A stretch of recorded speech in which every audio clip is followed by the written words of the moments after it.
Ok, aujourd'hui j'analyse le site de Arte Casa Carrelage. Donc on voit directement ce qui saute aux yeux, c'est le logo ici. Il est pas assez visible, il est un peu daté. Le numéro de téléphone ici, il faut mieux le mettre en haut à droite ou en haut du header. Là, le header sur deux lignes, il faudrait le mettre en une ligne maximum.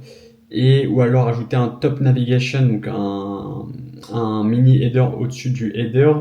Ici, on voit qu'il n'y a pas, c'est pas mal, mais on voit qu'il manque, je pense, la section quand même about, donc à propos, qui sommes-nous, pour présenter aussi l'entreprise. Et on voit surtout, ouais, donc c'est cette partie-là à retravailler. Sinon, cette partie-là, elle est assez claire, on comprend directement ce que fait l'entreprise, donc ça c'est bien. Pourquoi pas la remettre un peu plus, la centrer. Et pourquoi pas également mettre des call to action ici, un ou deux directement. Donc soit un call to action ici, nous découvrir, et un autre call to action ici, demander un devis. Ça peut être intéressant, et sinon les bandeaux bleu marine en fond comme ça se fait plus trop, c'est un peu design daté. Et sinon la photo principale donc en fond est pas mal. Et cet élément-là, il faudra le retravailler, pas le coller directement à la hero section et ajouter un espace entre les deux.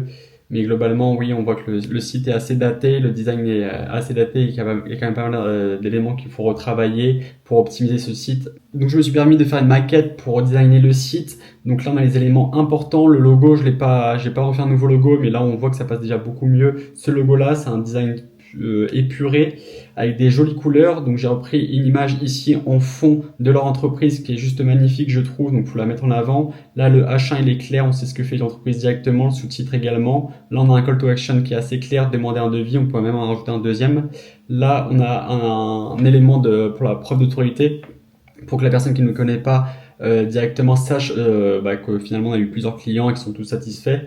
Et ici un formulaire assez clair pour soit poser une question, soit demander un devis comme les personnes souhaitent. Directement formuler la demande ici dans le message, ça prend une minute à envoyer le message, et au moins ça permet aussi d'avoir des demandes de contact directement des personnes qui n'osent pas forcément appeler.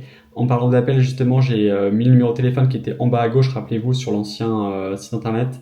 Je l'ai mis ici, comme ça ils cliquent directement et ça appelle. Ou sinon, ils envoient un email, ils cliquent sur ici pour directement envoyer un email. Et ici, on a les horaires d'ouverture. Donc voilà, je sais pas ce que tu en penses, mais je trouve que la version est beaucoup mieux. Elle est optimisée réellement pour les conversions. Donc toi aussi, si tu veux une analyse de ton site internet, n'hésite pas à écrire en commentaire ton site. Et si tu veux une maquette, clique sur le lien dans la bio ou envoie-moi un message. C'était Alex. Ciao, ciao.